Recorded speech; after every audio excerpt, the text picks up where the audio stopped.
Brandon, we're going to get a lot of each other today. I know. Oh my goodness. I can't remember the last time we got to spend this much time together. I know. I'm about to get jealous that I'm not with you all day, either one of you. That's not how this should work. I'm literally, Brandon, off camera. I have the resolution I'm working on stuff for tonight. Oh my goodness. Thank you so much. We're so excited. I actually just got off the phone with Chandra. We're really looking forward to it. I think it's going to be good. Yeah. It's necessary, to say the least. Yeah.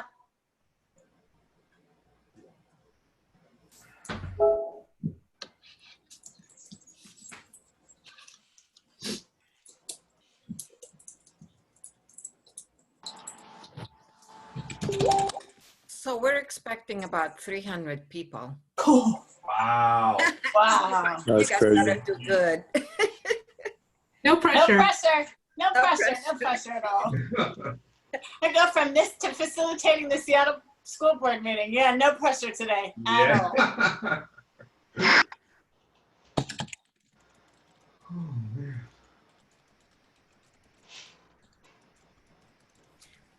And Nikita won't be able to make it. Oh no. She's got some emergencies in the community, so she has to Yeah. take Oh. it. I miss her. I haven't seen her in forever. Yeah. Yeah, She's busy, as you can tell. of course. I wonder what would be keeping her busy. I wonder. Which Really? of the million things, right? Right. I think we're just all a bunch of slackers on this thing. No, I know. Every time I look up, it's like, man, how could I be doing more? So there's this question on somebody that says, is there a way that the public can watch Yes. it? Yeah, if you just go to the Seattle, it's a published link to tonight's meeting. Oh, okay. Yep. Yeah, it's an open, all the meetings are open, so this will be open just like every other. Yeah, please join. We would love Okay. it. We would love it. Maybe he'd love it. I don't know that I'm gonna love it so much. Oh. You're adding pressure to my plate. Oh my goodness. As a matter of fact, what I'll do is I will post the link. Okay. Let me see if I can find that real quick.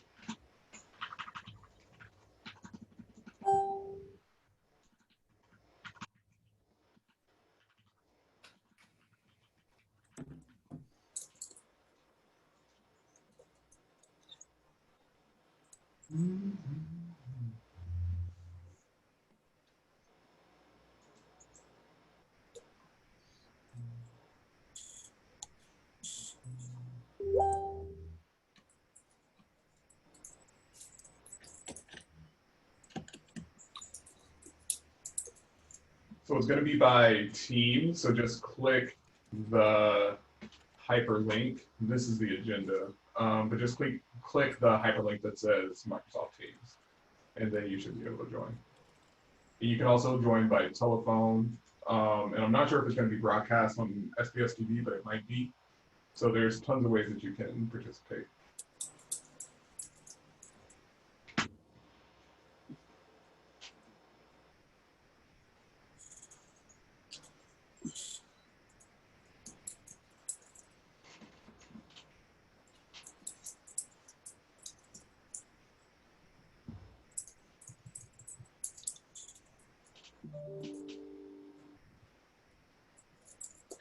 All right, so we're gonna get started here in a couple of minutes. Not again, but as everybody knows, this is the Equity in Education's Lunch and Learns. So if you have lunch, that's perfectly fine. We are all doing the best that we can during these times. If I have to use the phrase "these times" one more time, I might just use these times. We're going to get started here in about 2 to 3 minutes. We'll do quick introductions, some housekeeping issues, and then we'll dive right in.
right, good afternoon, everybody. My name is Sharon Navas. I am the co-founder and executive director of the Equity in Education Coalition.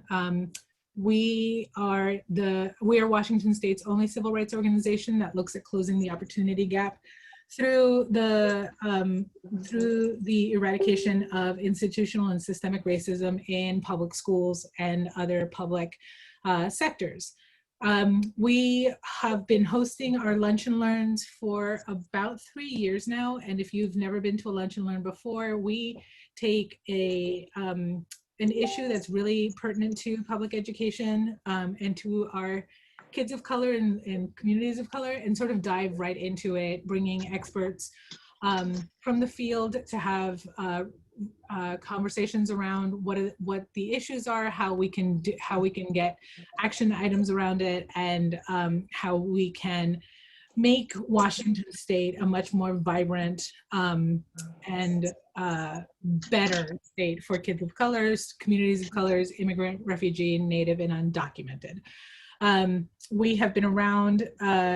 It is going to be our 8th anniversary on Saturday.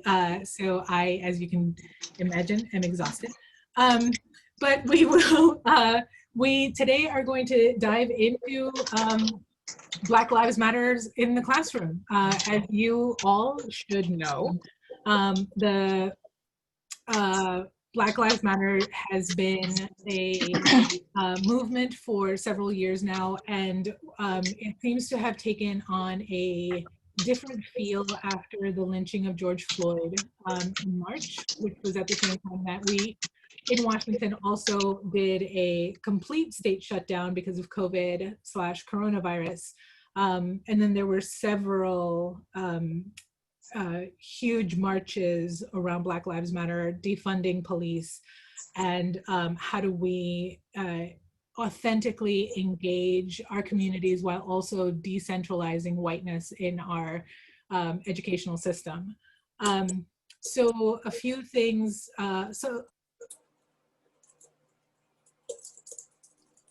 So a few housekeeping things. I will be taking care of the back end of the Zoom meeting today. I will be letting people in and out. I'm asking that everybody except for our panelists be muted so that we can all hear our panelists and not hear cats and dogs and babies in the background. Although we do appreciate the dogs in our lives and our fur babies. So just wanted to give that for you. Our moderator is going to be our team member, Renika Massey-Jones. Stop it, Erin, you stop that. And we also have the rest of our team here, the Honorable Velma Valoria, who was Washington State's first Filipina legislator in the House of Representatives, Risa Nagel, who is our Development and Policy Associate, and Samait Mel, who is our Project Director for Partners in Change. We have some amazing, great links for you that we'll be putting in the chat.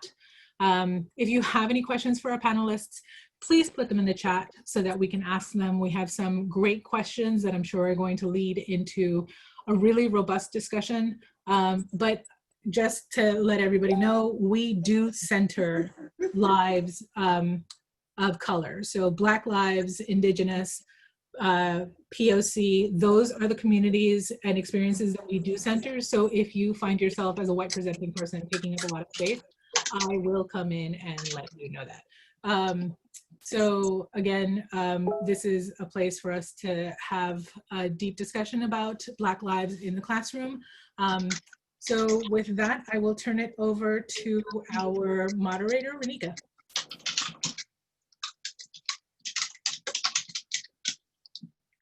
Hi, everyone. Sorry, I was caught up in the chat. So, yeah. I'm gonna have to separate you two, aren't I? So yeah, I want to first give a moment for our panelists to introduce themselves, and I will go ahead and start with Brandon Hersey. Sharon, can you unmute? Great. Hey, thank you so much. I appreciate the invitation. For those of you who don't know me, my name is Brandon Hersey, like the candy bar without the second H. I currently serve as the Seattle School Board Director for District 7, so that's Southeast Seattle, and I'm also a second grade educator in the Federal Way Public School.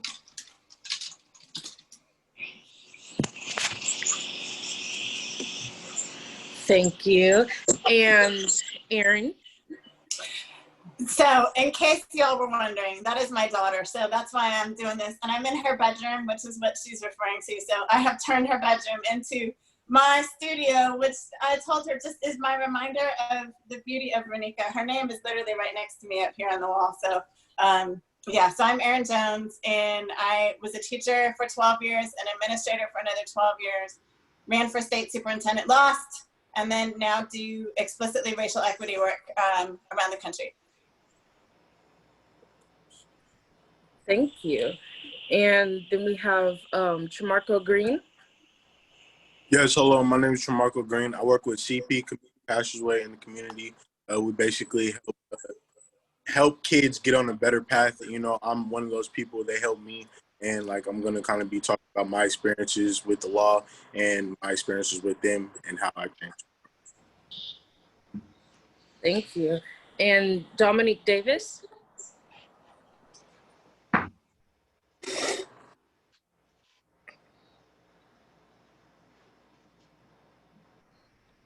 Sorry, he's going to be unmuted in 2 seconds. Thank you.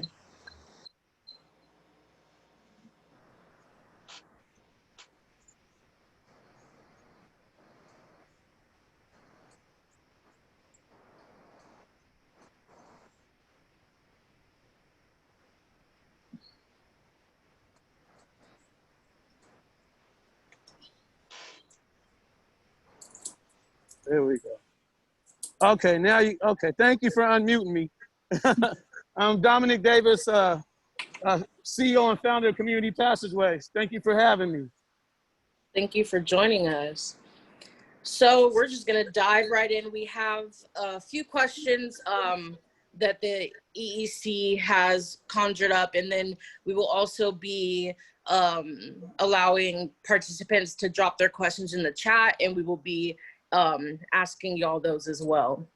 So what's the difference between ethnic studies and Black Lives Matter in the classroom?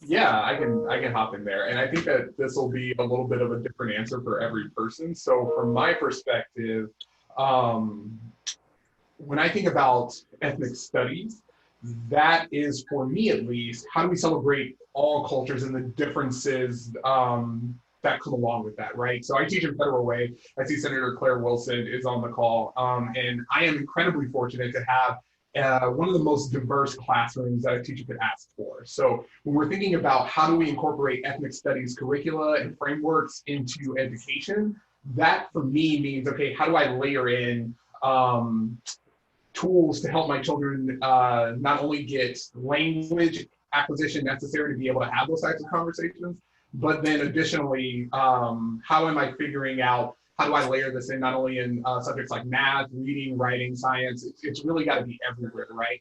So then when you think about Black Lives Matter in the classroom, that specifically for me as a Black man, as an educator, as a school board director means how am I practicing anti-Blackness in my teaching practices, but how am I not anti-Blackness, how am I fighting anti-Blackness in my teaching practices, but how am I also figuring out, similarly to ethnic studies, how am I layering that in at every stage of my teaching, right? So it starts with morning reading, it goes to math, it's presented at recess and lunch, and we really, as educators and as a system, that is the approach that we have to take for this to be meaningful. I think what a lot of people think is that when we're talking about ethnic studies and Black Lives Matter, that they're standalone curriculums that we teach in February, or that they are just classes that we do once in every, few weeks, few months or whatever. But really it needs to be layered in at every level of every piece of the educational system for it to take effect in the way that it needs to build anti-racist institutions. And so that's kind of the short, in a nutshell, how I approach it from my lens in my classroom. And I would say for me, multi-ethnic studies is really, it's the celebration of different cultures and different literatures, different histories. Black Lives Matter is about systems change. And so it's not just about celebrating Black culture and Black literature and Black history. It's about how do we disrupt the systems that are oppressing Black people, that are oppressing others. What I believe is when we oppress Black people, we also are oppressing Native people. We are oppressing just so many other people. And so for me, multi-ethnic studies is good. And I think we should be doing it. And if we're just doing that and not interrogating our systems and pushing on our systems, we haven't done enough.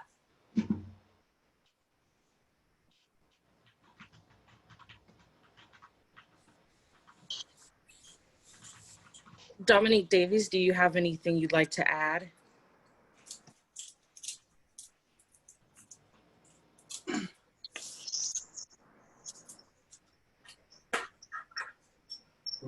Okay, thank you for unmuting me again. Just don't go mute from this point on. I'm outside though. I'm walking from the courthouse. I just came from a court case. So it's kind of loud. That's why I kept muting myself. But I'm gonna stay up. I'm gonna jump in the car and get unmute. So yeah, I think the difference for me, when you say ethnic studies, I automatically go to Black folks because that's the demographic that I absolutely represent and I work with constantly. And I've seen the decimation of Black people and our history simultaneously happening. So at the end of the day, when I think of ethnic studies, I think that it's going back to the continent of Africa, to the motherland, and really learning about our roots and how powerful of a people we are, and how powerful of a people we are in this country, how we brought so much wealth to this country. Like, we need to go to the roots. So when you say ethnic studies, I think that's going to the root of educating not just Black folks, but everybody about the wealth that we brought into this country and the wealth we brought to the world.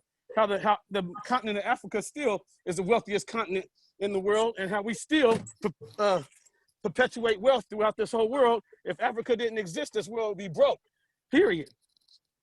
Then I also think when you say Black Lives Matter is the movement of many movements. Black Lives Matter is the more recent movement of a revolution, right? And so when I think revolution, I think Black Panthers, I think Huey P. Newton, Nate Brown, Marcus Garvey, people like that who started the revolutions long ago. And now I think the Black Lives Matter movement is more of a modernized revolution to encompass more demographics of people besides just the Black struggle. So that's my opinion.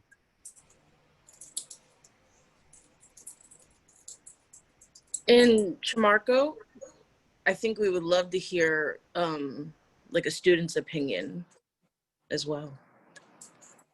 Well, you guys want me to go after that? Basically, I feel like, well, me just being a Black young man, Black Lives Matter is like Dom said, like, it's more than just a movement. It's something brilliant for me. Like, I feel like Black Lives Matter, it touch on so many different levels and so many different systems and things. Like, right now, I feel like our Black community was corrupted and we're slowly fixing it. I could kind of see it, and just me being from this generation, I'm seeing change, and like, I'm out here, being activist, speaking to people, and I'm seeing all these people here, and I'm seeing, it's just motivation. And I feel like I actually have faith that something could actually change. Now, with ethics studies, I feel like with that's bringing everybody together. That's awesome too. And like, that's like Erin, I'm sorry, I don't want to say your name wrong. Erin. That's okay, you're right. Erin Jones. Okay. Yeah, like she said, that's just more of a celebration, and Black Lives Matter is a celebration, but it's still something that we gotta touch down serious. I'm not saying that the studies isn't serious, like that, everything is serious, but just me being a Black man and just coming where I come from, I feel like that's something that could change a whole lot more, like just in the whole world, like we're touching down on police, trying to defund the police. We're doing so many different things in that movement. So yeah. Thank you so much. So how will Black Lives Matter in the classroom eliminate or help to eliminate the school to prison pipeline? And I'll let Erin start. So, I mean, I think it's so systemic, and I love what someone already said about, you know, Black Lives Matter is just the newest thing. There will be another movement at some point. I really think Black Lives Matter by itself won't change the school to prison pipeline. We've really got to go. I love that Senator Wilson's on the line, because we really need to get at the systems of how we're preparing teachers and principals to go into buildings. You know, I've been a classroom teacher, I've been an administrator, I've worked at the state superintendent's office. We are training educators to perpetuate that system. We're training them from the very first day that they show up in teacher education programs in school. So we can have this movement out here on the outside, but part of my work being on the outside of the system now is how do we push the systems to even begin those conversations much earlier, before teachers show up in a classroom and perpetuate these norms. So, I mean, I think Black Lives Matter can push us in this direction, and it's why people like Senator Wilson are on the call. It's why other people, and Chris Reckdahl called me last week to ask for help. You know, when your opponent calls you for help, you know, people are listening in a different way. And so I think the Black Lives Matter movement can push us in that direction, but the movement itself isn't going to be the answer. We have to get at the heart of how we're even preparing teachers to go into schools and principals to lead and superintendents to lead.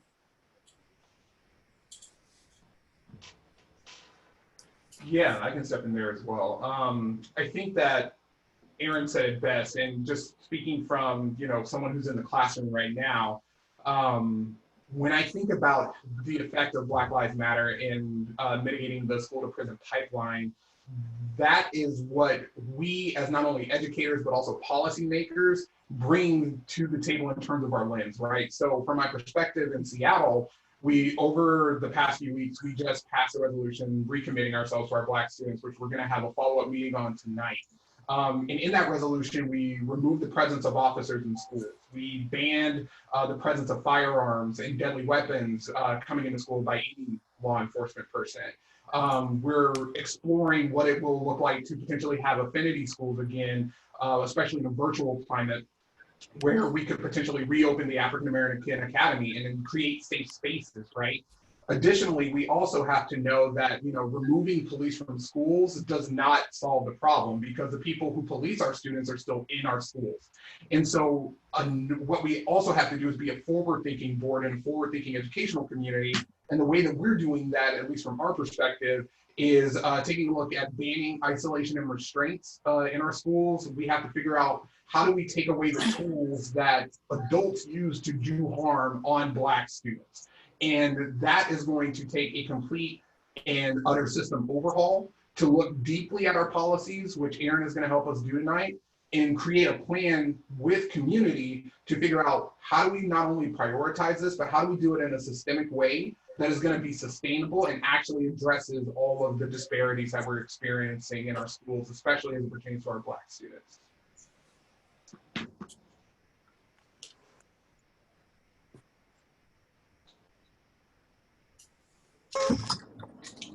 Do you want me to answer that question? Or are you waiting on me?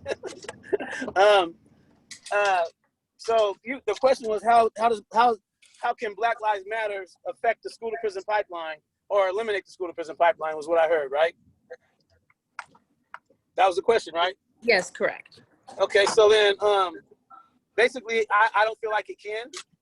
I don't feel like it's possible, because if you take any movement or system and you place it inside of a Eurocentric racist institution, which is our miseducation system, is what we're dealing with, right?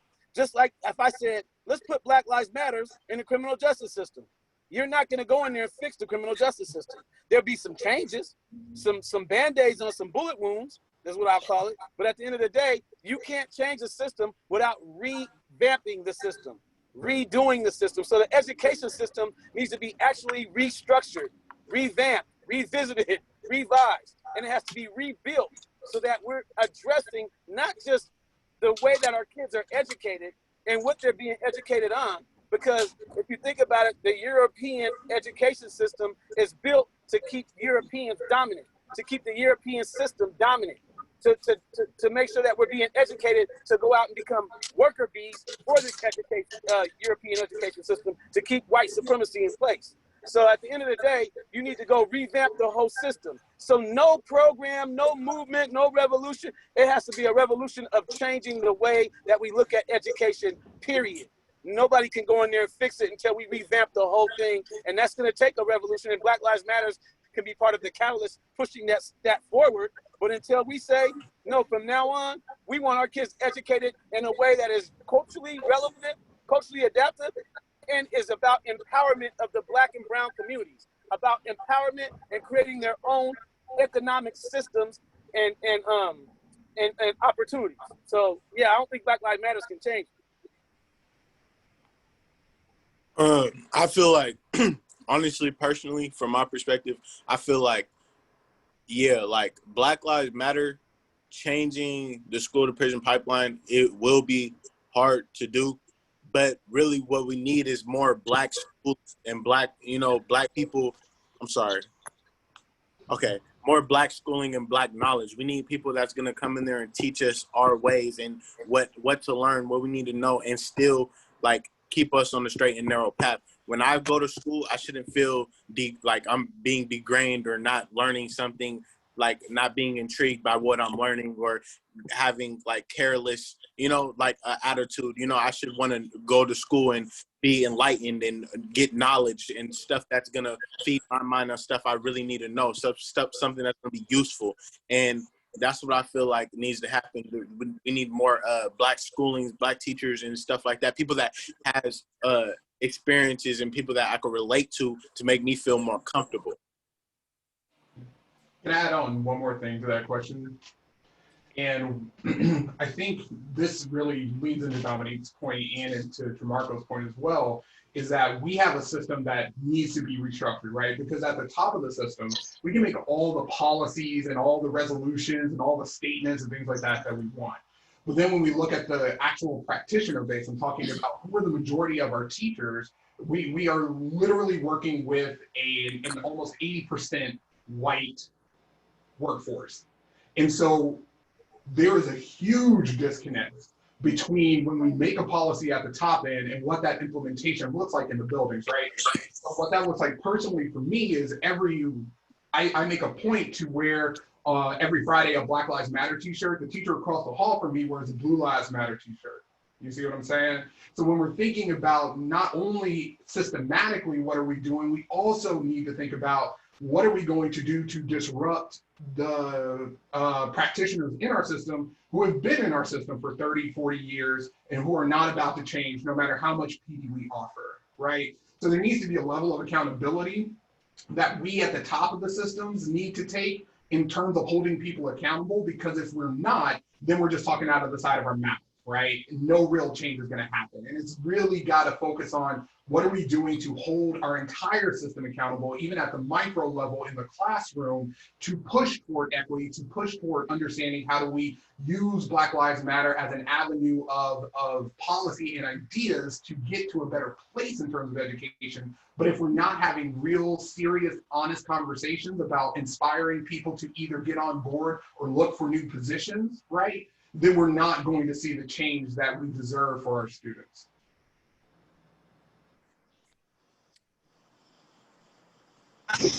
Can I add to that too, since you got to add to it, bro? Go ahead. I just want to say real quick something that Jamarco said. So when I found out that a couple years back, I'm part of the Juvenile Justice Equity Steering Committee. I'm one of the facilitators for that.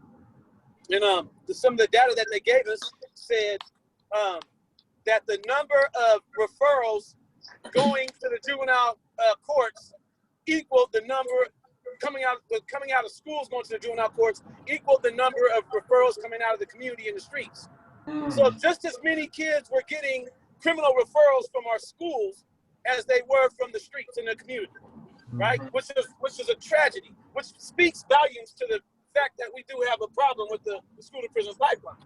Now, what that also entails is that we had officers overseeing like the overseers did of the plantations back in the days, overseeing our schools and our students in their schools, officering them, patrolling them, overseeing them, policing them, and not keeping them safe. Not there for safety reasons. Not all officers, don't get me wrong, but most officers walk into a space with a chip on their shoulder that I'm here to police over all of you. And if any of you get out of line, I am going to punish you with this criminal justice system and this badge that I have the rights to do with, right? How do we replace that? Back when I was in high school, we had security guards that looked like us from our community, that coached our basketball teams, that were at our football games, that you would see at the local store or restaurant, that hung out with you, laughed with you, and when you got in a fight, you got took in the office, you got talked to like one of your uncles was talking to you, you got suspended for a day, and you come back to school. You didn't get handcuffed, put in the backseat of a car, get an assault charge, go to court, right, and go through this whole process of being criminalized.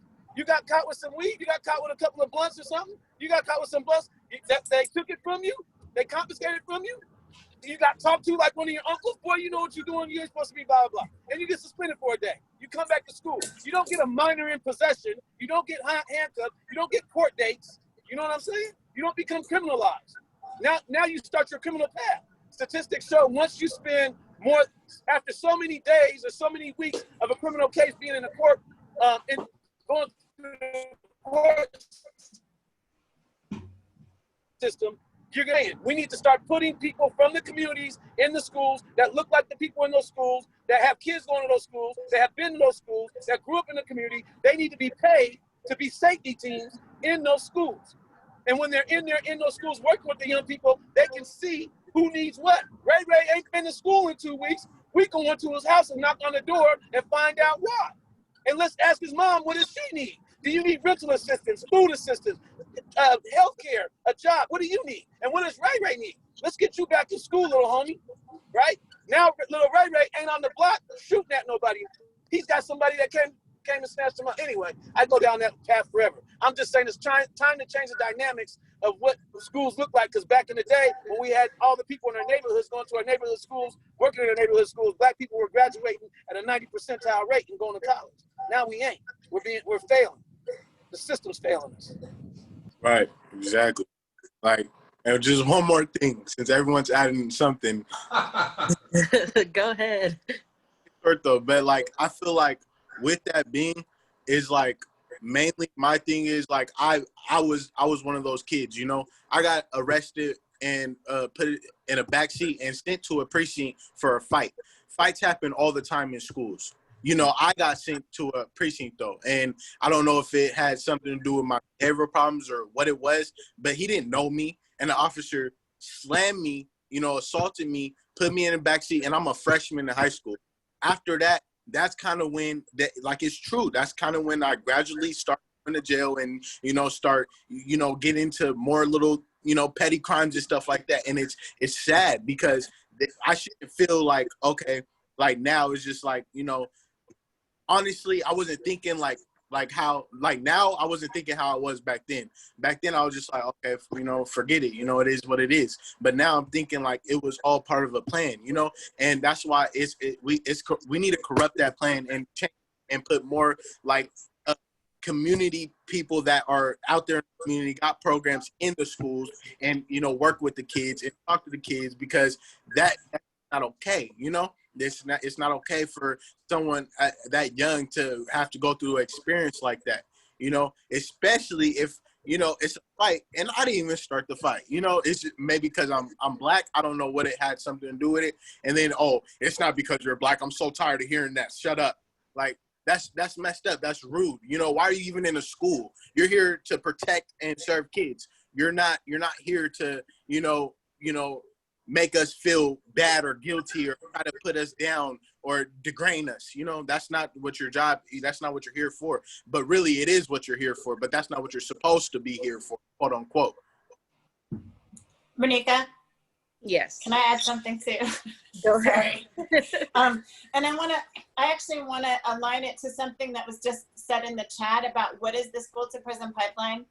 Because we're talking a lot right now about actual policing and older children But I want to share that this school to prison pipeline is a way that we police children starting in preschool. Starting in preschool, it's the way that we police children, and we end up sending our Black boys, but now our Black girls are at equal numbers. Our Black and brown girls and boys, we police them from the time they are little to tell them that they are bad, that how they show up is wrong, and that eventually does send them to prison. But we start the school to prison pipeline. It's as much about how we police children in classrooms. There was a study that came out, and I wish I could remember the year, but it's since I was at OSPI, so maybe 8 or 9 years ago, Seattle Times wrote an article about preschool, early childhood programs, and the numbers of Black boys that were being expelled from early learning. This is preschool programs. 4-year-olds, we're talking about 3 and 4-year-olds, the number of 3 and 4-year-old Black boys in Seattle, in the area of Seattle, that were being expelled from preschool programs. What that tells me is we have an issue really young around the pathologizing, the criminalizing of little Black boys. But I would add that this is now, we're seeing similar numbers for Black girls. And that goes to that anti-Blackness piece that Brandon was talking about, is this starts really young. And it doesn't just start with actual police officers. It starts when we kick children out of classrooms. I was just, I did a keynote this morning to early learning providers, and I was talking about a school I visited. It was my first day of work for a superintendent that shall remain nameless. And I was visiting a school, and I happened to walk into a preschool classroom. So it was a preschool at an elementary school, as a white teacher was throwing a little Black boy into a chair and throwing that chair up against the table. So I walk in just as this is happening. And here's the worst part. When that teacher saw me, there was no shame in her face. She didn't stop what she was doing. She continued to yell at this little boy. And I had to stand, my first day of work, I had to stand between her and this child and tell the assistant principal, I need you to call the superintendent right now. I need this teacher out of this classroom right now. This was a 4-year-old Black boy. And it turns out that he had just not waited his turn several times, and she was annoyed by it. That's the school to prison pipeline. It's those early seeds that we sow into our babies, that when you don't show up in a particular way, we see you as criminal, and we're just waiting. We're just waiting. The police will get to you at some point. But it's not just middle and high school kids. It's really little babies. When they don't operate according to a middle-class white norms, we pathologize them as if they're bad. No, their behavior is different. It's not bad, but we make them feel that way. And just like Shamarko said, you will show up in the way that you've been treated. Right. And so we speak that into existence with how we talk to children. Thank you. So I want to get, there's a couple questions that are popping up in the chat that I want to get to, but I probably should have asked this question first, just for folks who are on the line who don't know. I'm going to combine these two. What is anti-Blackness, and how can non-Black folks address anti-Blackness? And I'll start with you, Dominique.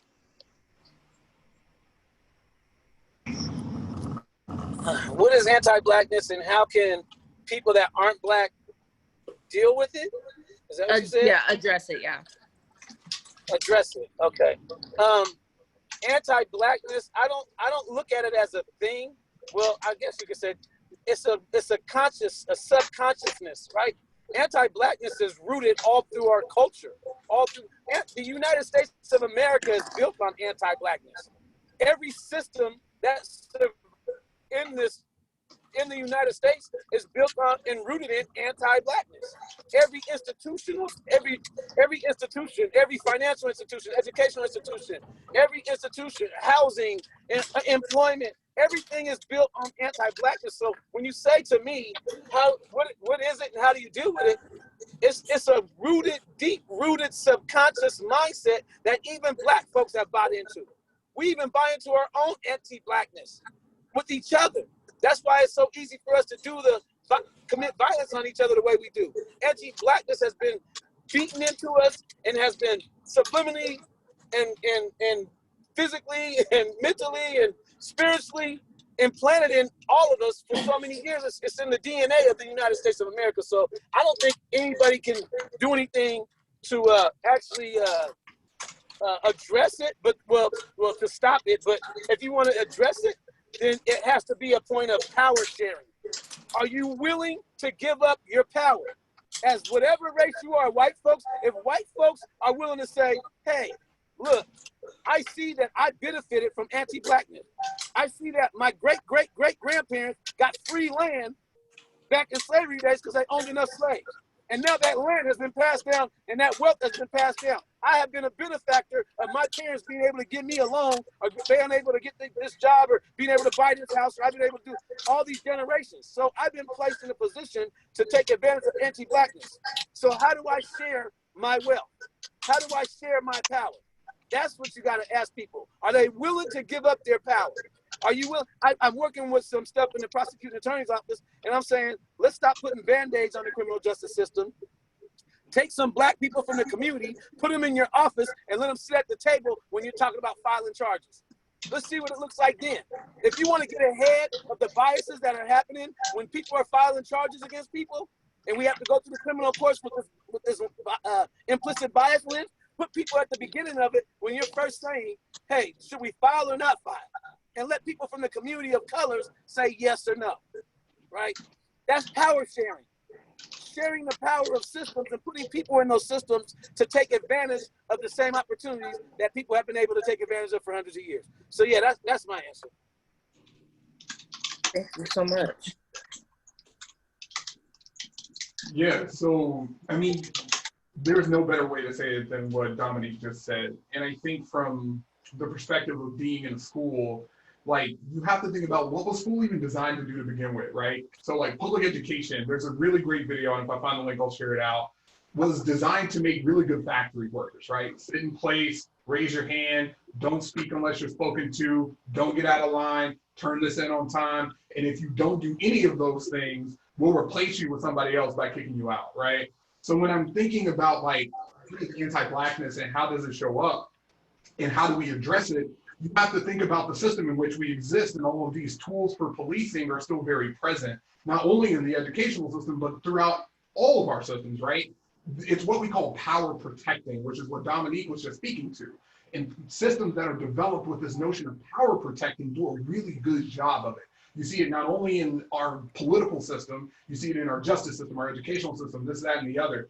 But the way that it shows up is expulsion. Even if you take a look at our grading policies, how we assess students from a very early age, how we put students into reading levels, right? Like utilizing these things to group and categorize and ostracize students from a very early age is how anti-blackness shows up. And unless we do all that we can to provide the language and the skill sets necessary for our students from the age of, 4 or 5 years old, the language necessary to address that and to advocate for themselves, then we're not going to see any change, right? The big piece there is that microaggressions and racism, as Aaron was speaking to earlier, happen as early as students step foot into a classroom.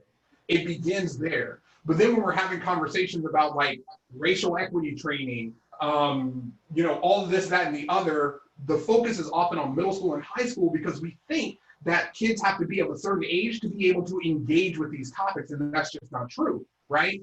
I remember when I was growing up in Mississippi, the first time I experienced racism was in my scout troop when I was 8 years old, right? And I didn't know how to even stand up for myself or how to even have that conversation with my parents to say, like, this is happening, because I didn't have the language acquisition necessary to be able to even talk about it. But if we really want to build anti-racist institutions, first thing we have to do is start talking about race and not get all crunchy and squishy about it. But then also, we need to start talking about race in the first, second, kindergarten, preschool, because our kids can handle it. Studies show that students are able to identify differences in race as early as 3 or 4 years old, right? And if they are able to identify it and we are not doing our part to educate them and how to engage in those conversations meaningfully, where we can give them the tools necessary to advocate for themselves and others, then we're doing them a disservice. One of the worst stories I've heard coming out of Seattle Public Schools is that there was this issue where a restraint had been used on a little black boy, right? And the teacher was sitting in a small group and was talking to him about it, trying to make him feel a little better, trying to unpack the situation. And from across the room, a white student speaks up and says, well, it's because you deserved it, right? And that's where the insidious part comes in, is because not only are we doing this to students, other students who might not be Black, white students mainly, are experiencing this in real time. They are learning that this is how Black students need to be treated, and they are carrying those ideas and those lineages of racism forward, right?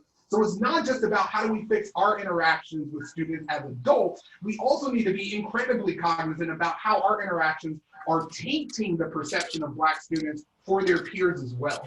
So that's why it's critical, especially in classrooms, that we do everything that we can to mitigate this, because if we don't, we're building that system and continuously leaning in to a system that is anti-Black and not anti-racist.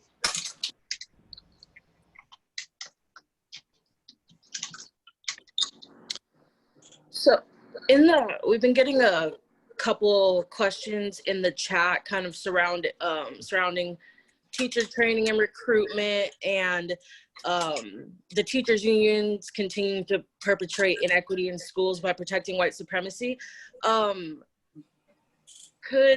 any of you discuss with us just how teachers are trained and recruited, because we do know that there are so many barriers that start from right there. I know that my first lunch and learn with the EEC was adversity teachers of color face, and we talk so much about how there's not enough students going through the teacher degrees. I think, even speaking for myself, I was an English major, but most of my classes were with the teaching degree as well. And in almost every class, I was the only Black person and I wasn't doing teaching.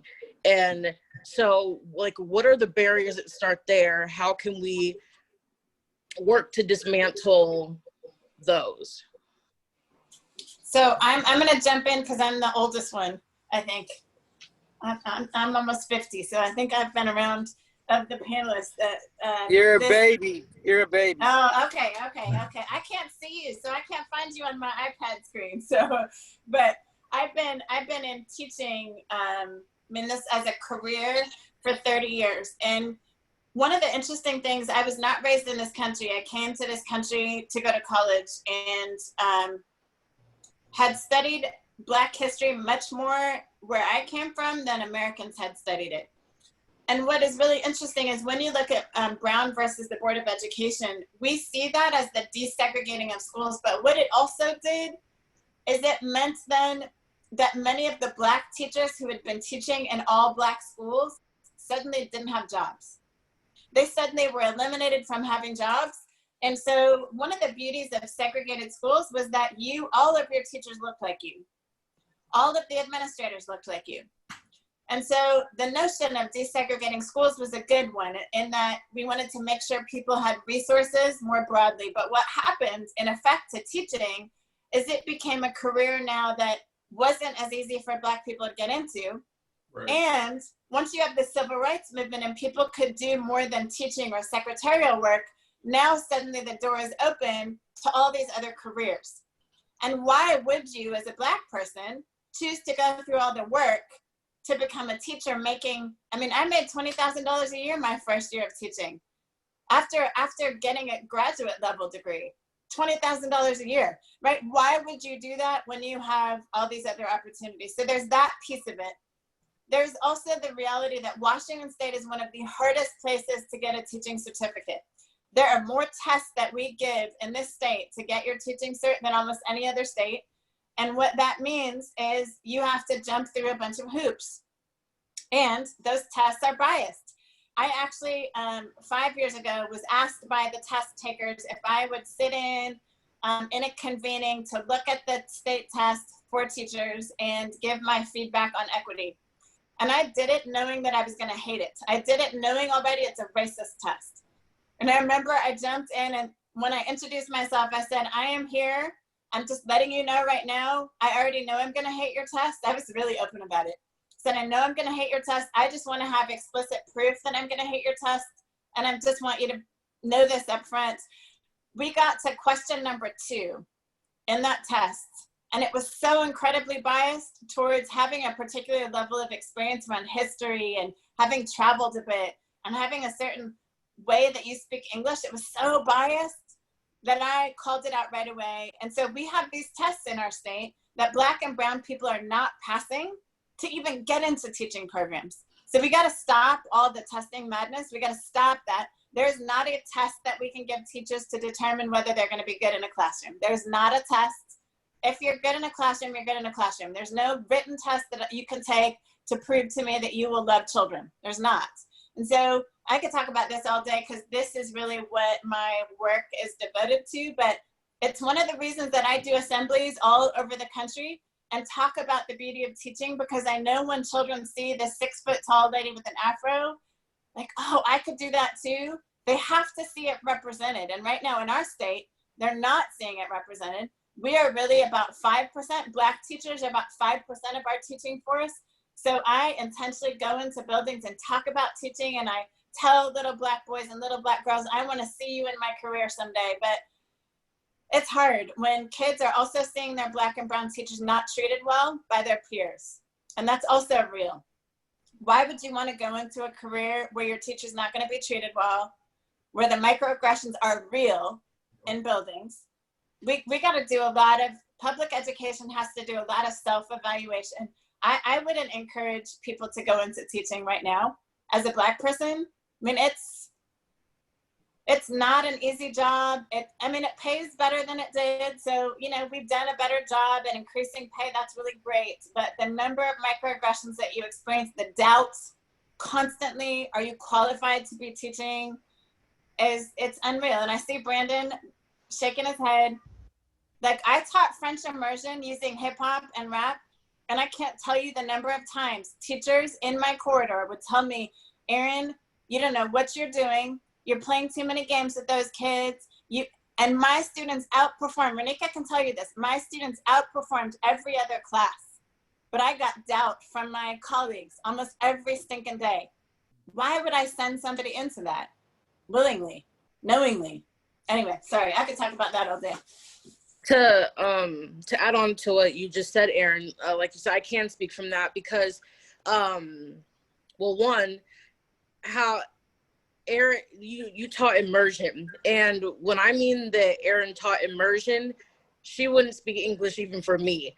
If I walked into the classroom and she had her hat on, it meant that she was only speaking French, and I could ask her a question and she would talk back to me in French, and I'd be like, I'll figure it out. But I think that every time I went into your classroom, it was insane, like how fluid and how much your students learned and knew, to the point where when I was in high school, I would have you come teach my French class in high school. And I know my high school teacher hated it, but I was like, I don't think you know French. Because when Erin is here, we're all engaged. We walk away learning things. And when she was there, I would go to Erin and tell her a word I learned. And she'd be like, what is that? So I just think it speaks to that. And adding on to the adversities that teachers of color face in that Lunch and Learn, you know, it's talked about how teachers of color have to play 5,000 different roles outside of being a teacher. And I can speak for that personally, how many times you would bring a student home and they would stay with us because their parents weren't home or there was something going on, or the late nights of us looking for a student or bringing students home, all kinds of things. And so I think that non-teachers of color don't realize that, and neither do the administrators. And like you said, it's kind of like, it's hard to tell somebody like, yes, you should do this, knowing everything that's going to come with that. Yeah, can I speak a little bit on that as well? Yes, please. So shaking my head all through that because I'm seeing that in real time. I think first, let's talk about testing and how messed up like the WESB and all of the other entry exams are. And even after you take that test, how our systems protect certain people, right? So like, I can guarantee you, I took the West B as an adult, right? So like, I had already had my college education, I had worked for a few years, I had moved to Washington, and when I wanted to begin teaching here, I needed to take it. I have not used a single aspect of that test in my classroom whatsoever. Not only that is, I had many colleagues coming in, many friends who were going through the same preparation program that I did, who could not pass that test and then subsequently lost their jobs mid-year. Yet there are still white educators who are on conditional certificates. And if you don't know what a conditional certificate is, you should, because it is misused throughout our state, who are on conditional certificates who have not passed that test, who are still teaching in the classroom today. And I started teaching almost 5 years ago. So this is literally a barrier that is designed to keep specific people out. And when individuals who are not of color do not pass this test, they are given other avenues to keep their jobs and stay in the classroom. Another thing that I wanted to teach on is that Black teachers especially burn out within 3 to 5 years because of all of the systematic pieces that go along with that. For me, what that looks like is that every year that since I've been teaching, for the first 2 years at Rainier View Elementary in Federal Way, I was the only Black teacher there, right? And I sat on every hiring committee I possibly could to try to bring in as many Black teachers and brown teachers as possible, because we were serving a large population of what used to formerly be South Seattle students who could afford housing in Federal Way and got pushed out due to gentrification. The problem with that, though, is that every year I have had, from one of my colleagues on my team, a little boy or little girl of color who was a behavioral problem transferred into my classroom. And what that does is it not only puts an additional level of burden on me in terms of now I have another student that I need to dig in and build a solid relationship with first, because they're coming from a different educational environment. But then that's also assuming that it's putting me into a position of being an overseer, right? Which Black men in education are often put into that position. I cannot tell you how many times I have been taken out of my classroom to handle a behavior issue for another teacher. And so what, my students don't get access to their teacher because some other teacher couldn't handle a situation that was going on in their classroom? So when I am in my educational system, in my classroom, I can't even be a teacher because of all of this that I bring to this role that is so uncommon in Federal Way. I am expected to serve so many different roles while also only receiving the pay of one educator, right? And what that really means for us is that I don't have the opportunity to grow and perfect my craft as a teacher because I'm seen automatically as a disciplinarian because I take the time to build relationships with every student in my building, regardless of their grade level. And my experience is not unique, right? That is why we see, that's why it really pains me to even, like Aaron mentioned, suggest education as a profession. And I come from a long line of educators. My great-grandmother, grandmother, and mother, and my sister currently were principals and educators in Hattiesburg, Mississippi. And now that I'm thinking, like, how do I want to not only encourage, but really do something about increasing teacher diversity? It's tough because I have to also think about what am I doing sending a person that looks like me into an environment where they're going to be microaggressed, where they're not going to be supported, where they're not going to be allowed to do their job, where they're going to face X, Y, and Z barrier to actually reaching their kids. And so that puts us into a catch-22.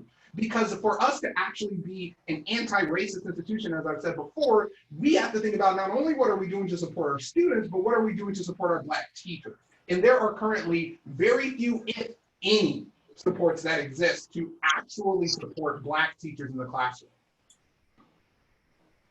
And I put this in the chat for somebody personally, but I actually host a Teachers of Color gathering every Saturday afternoon at 2. So if you're interested, find me on Facebook. We also have a Black, Indigenous, People of Color Facebook page that I host as well. So if you know of folks who are interested, just find me on Facebook and send a message and I can get you there.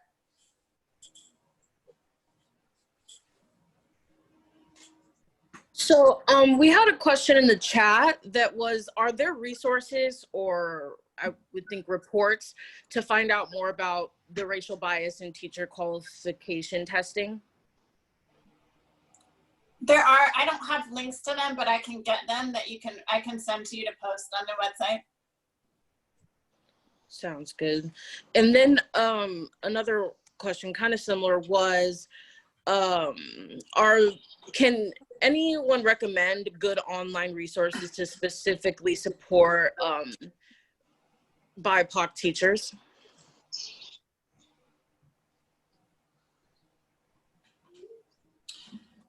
So there's a new group that just formed. I just spoke for them last week, called Educators for Anti-Racism. And I want to say it's educatorsanti-racism.com, but it's Dr. Bettina Lev. It was really inspired by her new book that just came out. And but they are doing a ton of work, and they're really a group of educators of color coming together to leverage their voices, share resources with each other. And so, Monica, I'll actually find the link to that and put it in the chat. Thank you. So I have a question for Tramarko. How do you want to see Black lives respected and supported in the classroom? And what things are we not hearing from students? Personally, from my experience, like me growing up as a Black kid, you know, in the classroom, you know, I kind of got a lot of, you know, just kind of bull crap from teachers, you know, like telling me like, oh yeah, this is what's wrong with you. This is what, and you know, it's kind of, it's sad to say, like, I just felt like they wasn't really there for me. For like, I feel like I couldn't really speak up and get the knowledge I wanted because I just was shy that they was going to be mean to me. And I was like young, like me just being a kid, you know, nobody, like kids are very emotional, you know, you can't talk to kids any type of way you want, you know, you gotta have, if you're a teacher, they should teach you how to talk to and communicate with kids, you know, and just me being young, you know, I just didn't ever really feel comfortable talking to teachers. Now, as I got older, there were certain particular teachers I would feel safe and comfortable with that I could go to and that actually talk to me like I was a normal person, you know, and not like I was just, you know, just some kid just coming in, you know, that's probably not going to, you know, go to college or one day do anything, you know. It really has something to do with like the teachers and what they want to, how efficient they want to do their job and how much they care about the kids. Because I mean, I could want this and want a teacher to really be there for me and really work with me because I want to get an A on this test or anything. But if they don't really want to help me, I think I have to figure it out myself, and that's not cool. You know, it's real hard for a young Black man just to be in a class. It's hard to be in the classroom for anybody if you know that the teachers are not really there to really help you. You know, they're just like, okay, another check or anything like that. And then like a lot of my years, you know, I always was like reporting teachers, you know, if I feel some type of way, I'll ask to get switched out of the classroom because I heard another teacher, you know, would be like I would work good with them. So I was like, okay, that might work for me. But even times I did that, oh no, just keep on trying, you know, it's fine. Like what's the point? Like, you know, that and that's not even, I can't say that just happened one time. It happened more than not, you know, and it's not normal. It's abnormal. It's not a good, I don't know, it's not a good environment for a kid to be placed somewhere that they know they can't feel comfortable or can't ask questions or, you know, get resources, get help, you know? And it happens a lot more than often, you know. Even with me, when I was younger, you know, they placed the IEP on me.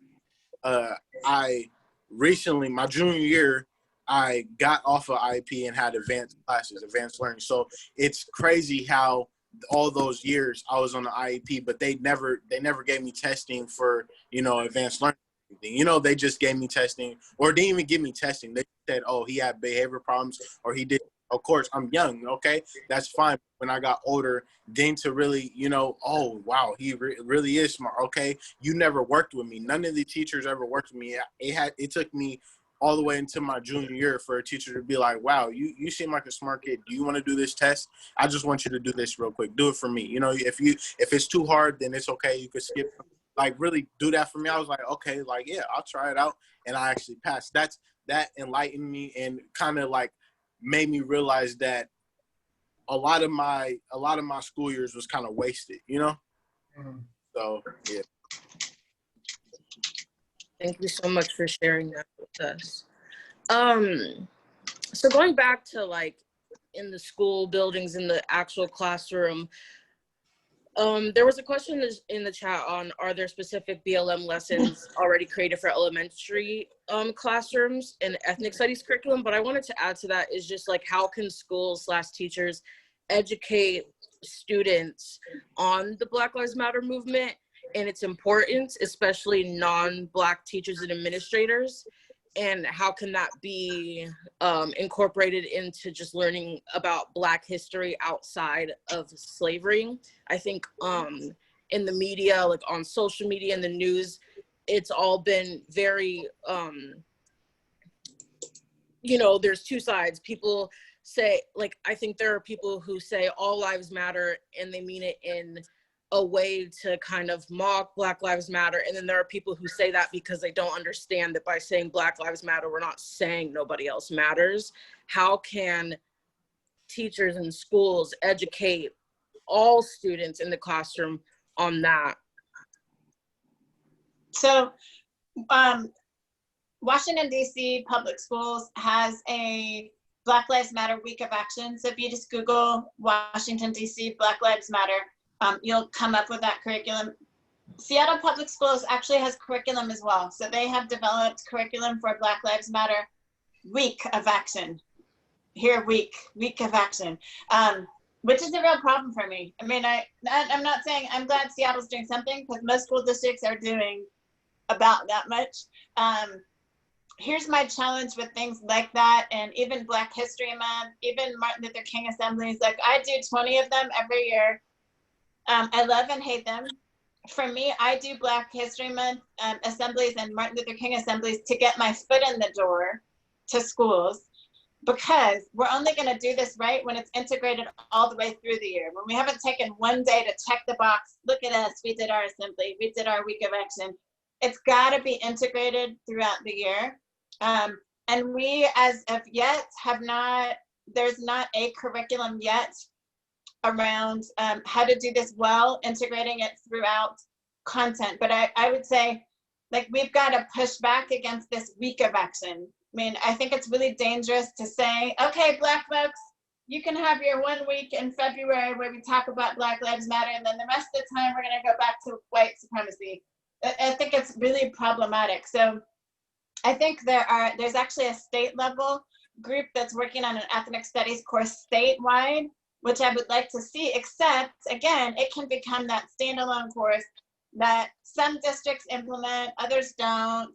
It's an elective class, so you can take it if you want to, not take it if you don't want to. I mean, I think now is the time where we need to be interrogating how we're teaching history, how we're teaching literature. I mean, in our English classrooms, our students should know who Marcus Garvey is. Our students should know who W.B. Du Bois is. They should know James Baldwin by heart. Like, there's no excuse for children graduating from high school not having read Alice Walker and James Baldwin and Maya Angelou and Zora Neale Hurston and Langston Hughes. And there's just no excuse. Those are all, that should be part of our canon. Like, what we see as like, everyone must read. There are these set of texts by Black people that should just be part of our curriculum that is not set aside to 1 month of the year, but that becomes, like, in 4th grade, you should be reading all this. You know, I mean, this should be part of the canon, but that's going to require at the state level, we've got to really push. And there's a group of people doing that work around ethnic studies. I just think we haven't blown it up enough. And that's where I really like the work of Dr. Bettina Lev, talking about abolition and how do we really disrupt systems to the bottom. It's hard work, and what she talks about is it takes a long time. It's not something that you can do just in a week or a year. But my opinion is this pandemic happened for us. This pandemic happened to shake us up, to not allow us to go back to business as usual. If we're going to do it, now is the time we need to be having these conversations. And I wish, like, if I were at the superintendent's office at that level, I wish they would be convening people to do this work right now for our state. Instead, we're worried about technology, and I mean, I get it, and I think this is a moment in time that we can't get back. And so I want to push and push and push for us to do this work right now.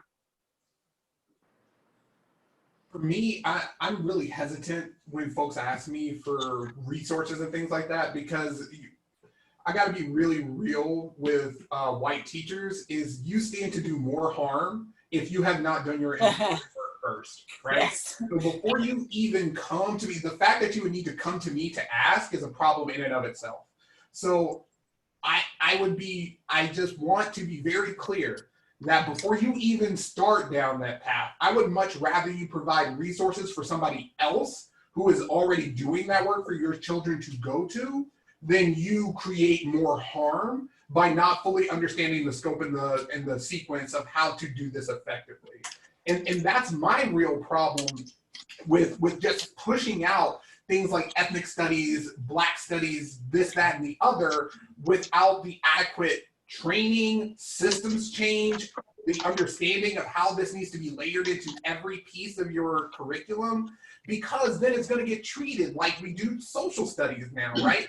In our school, we have 20 minutes for social studies and science alternating days.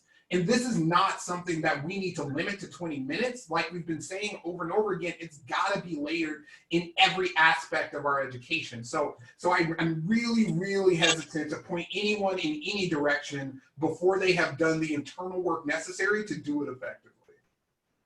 And then I just want to say thank you for bringing that up. As you guys might not know, I am not an educator. I will never be an educator. I give props to all of you who are in the classroom, because you guys are heroes that I could never be.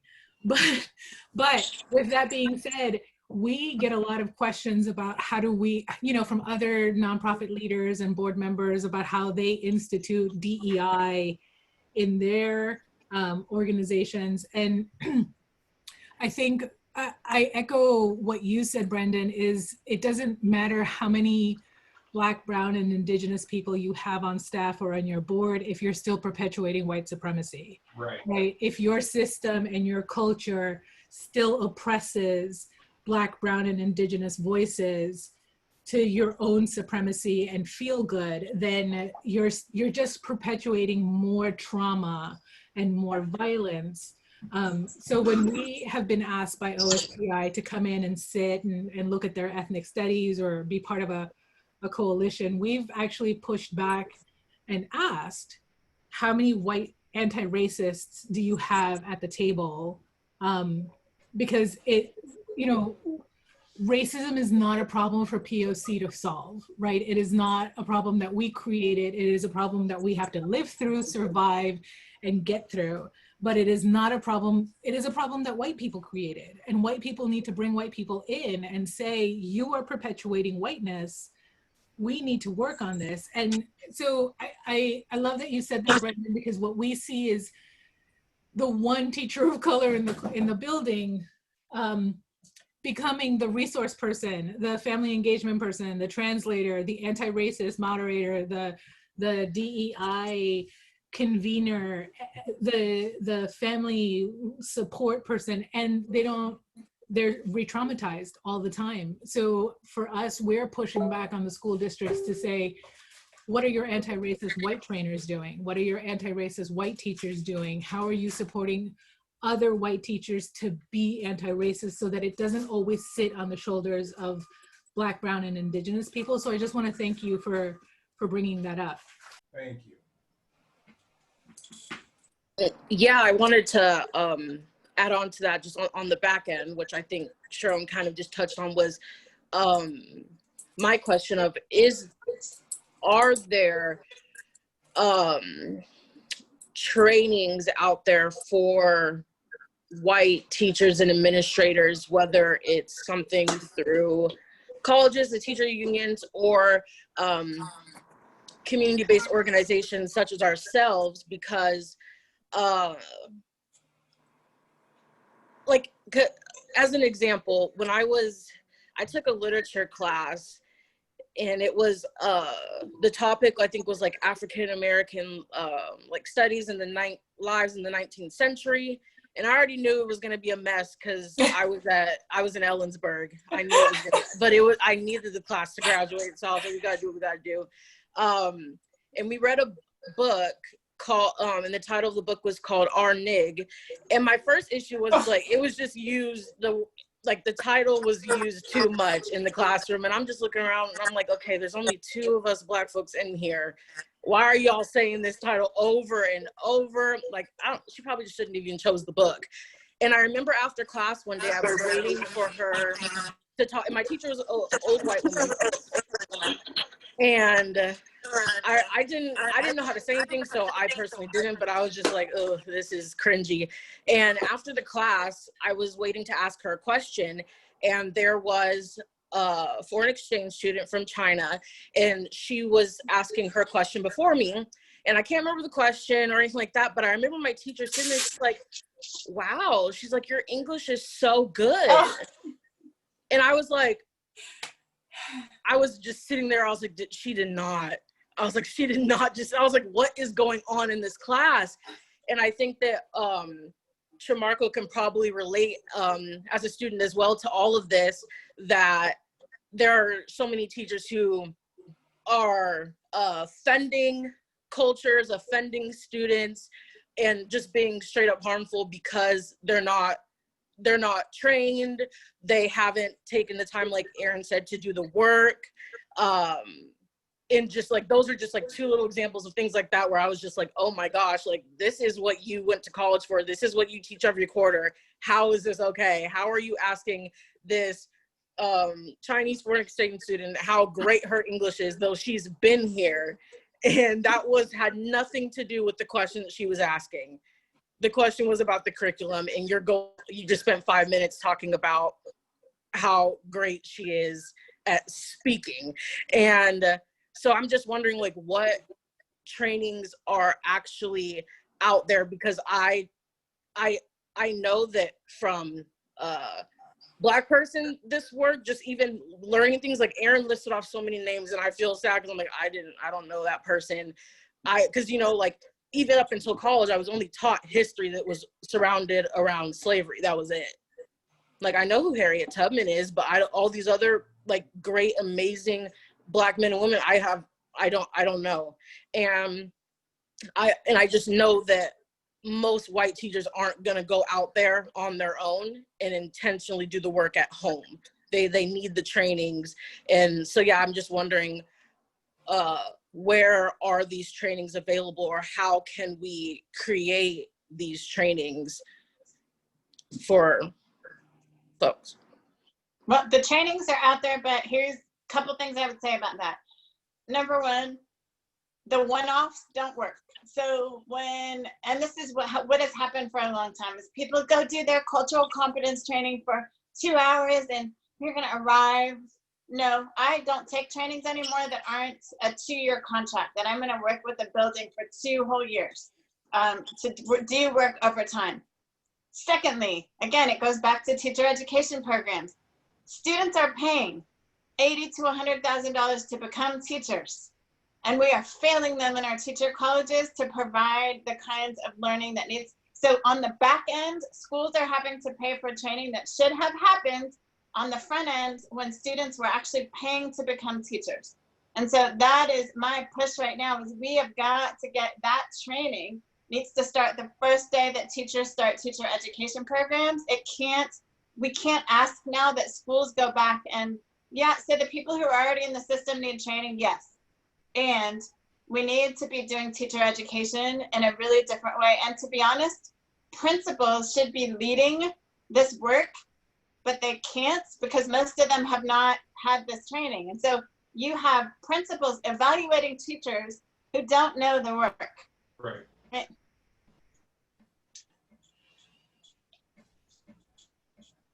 So is ethnic curriculum or BLM curriculum mandatory training, and are the unions supportive of that work?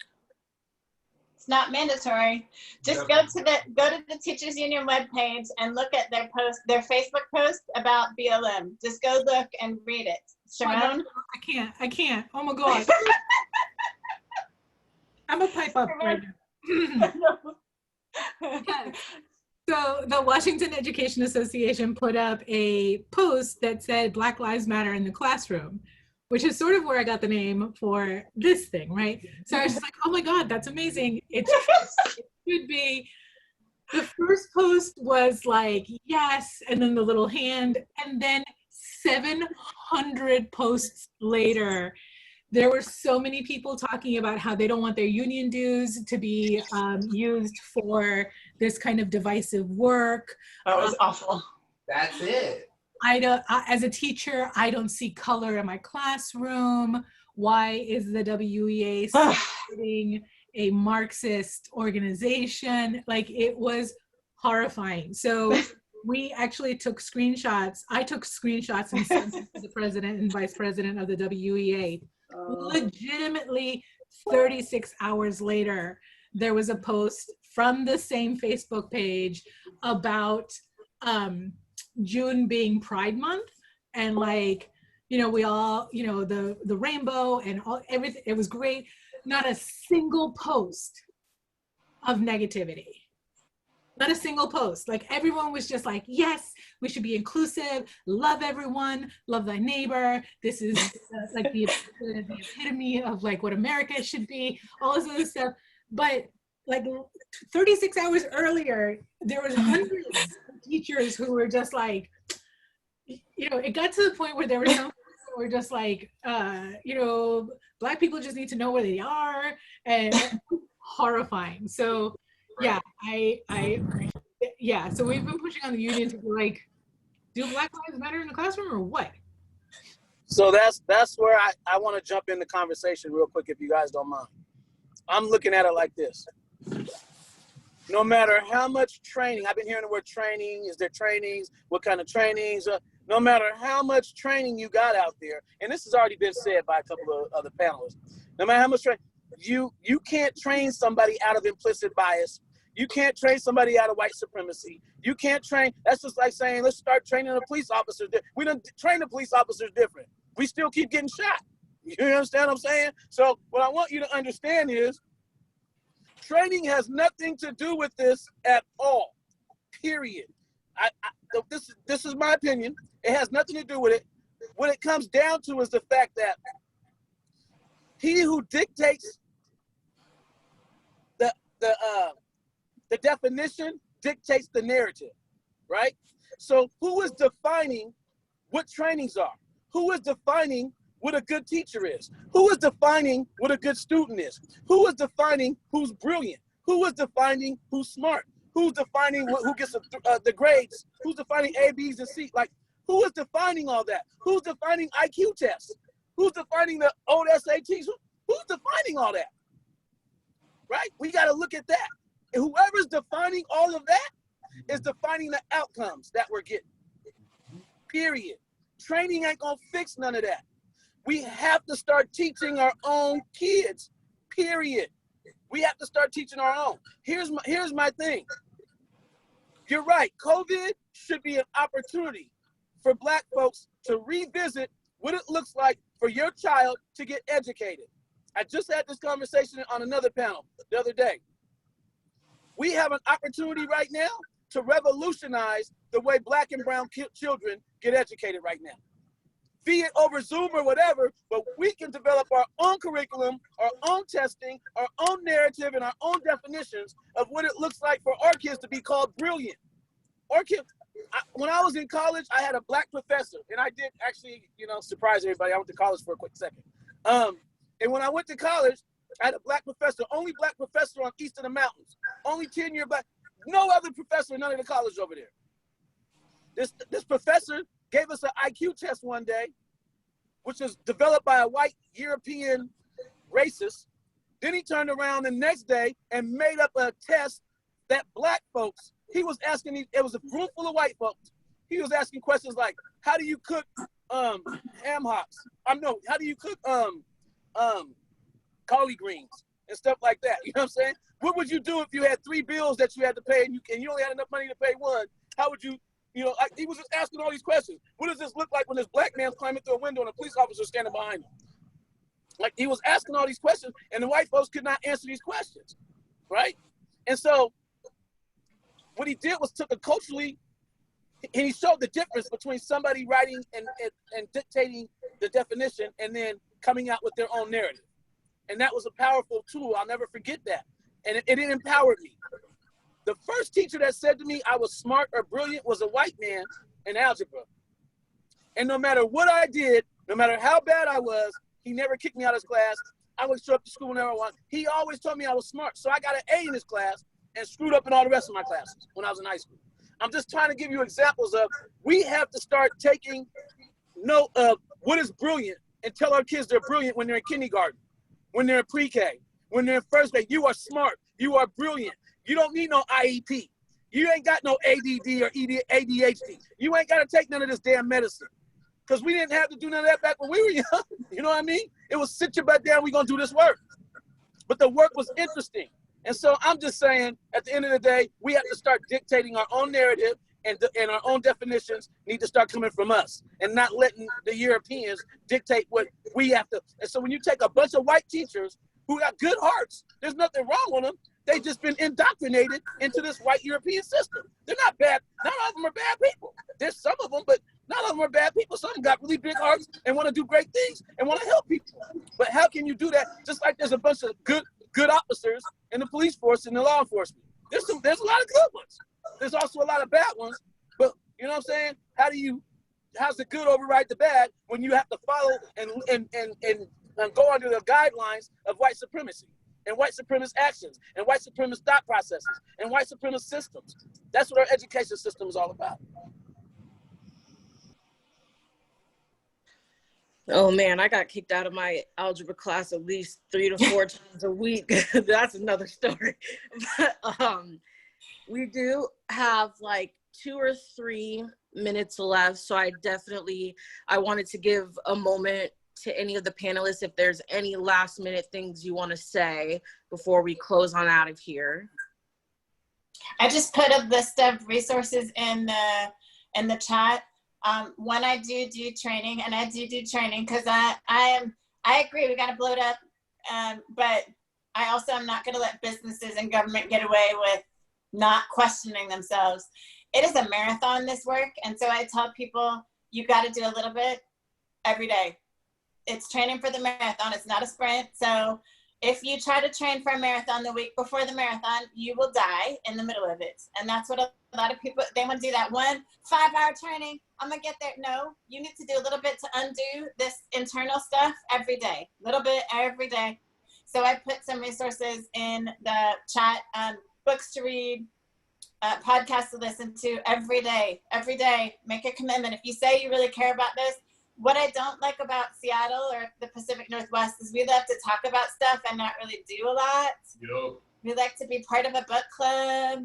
And yay, we did our Black Lives Matter book club. Look at us. Do something.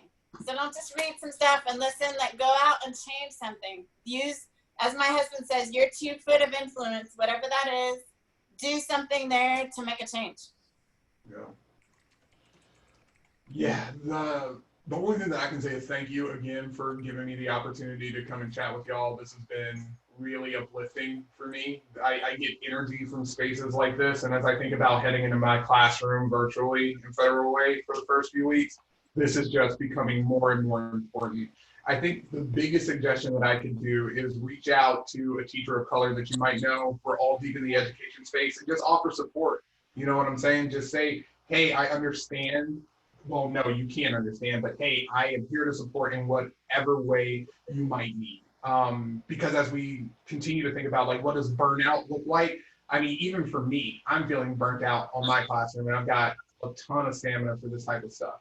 And so what I would just say is try and support as much as you can, but also tread lightly. You know, you want to make sure that you're not causing more harm when you're entering into these conversations, not only with Black educators of color, students, this, that, and the other, but then also just practice kindness. Start with kindness, right? And when you're examining your practices and how you interact with students, or whether it be the system that you work within. Just see how can you be more kind and how can you show up more whole, and then also know when you need to pull back, right? There's the great acronym that I always tell, especially my white male colleagues, is WAIT. And then what that means is asking yourself, why am I talking, right? And so making sure that we're providing space and not doing harm, those would be the biggest things that I would leave you with. Thank you so much. So we have hit 1:30. I want to give a special thank you to all of our panelists for being on this call with us and sharing their knowledge and opinions. This has been an absolutely amazing lunch and learn. I also want to give a special thanks to Chamarko for being on this call. Having a student voice here is absolutely critical and important to what we are discussing. So thank you so much for being able to join us today. 2 announcements before we close out. We will be having another lunch and learn September 2nd on time in memoriam, Native history in the classroom. So be on the lookout for that. We should have our flyer and sign up soon. If anything from this conversation is that we probably will do a part 2 to this conversation. There is still so much to discuss. And then also one of my team members, Samet, dropped into the chat at the beginning of this conversation. We have created an eviction moratorium one-pager just to educate folks on how the eviction moratorium works. So many people think it means you don't have to pay rent, period, and that's not the case. And we were able to get that translated into 9 or 10 different languages. And we will also be having video translation of that coming out as well. So be on the lookout for that. Thank you so much to everybody for joining us today. And I hope you guys have a great rest of your day. Thank you, everybody. Thank you, everybody. Thank you. Oh, we're going to have access to the video on our YouTube for anyone who wants it, as well as access to the chat and the closed captioning. So everyone should get a link to it here by the end of the week. Brandon, we'll see you in 2 hours.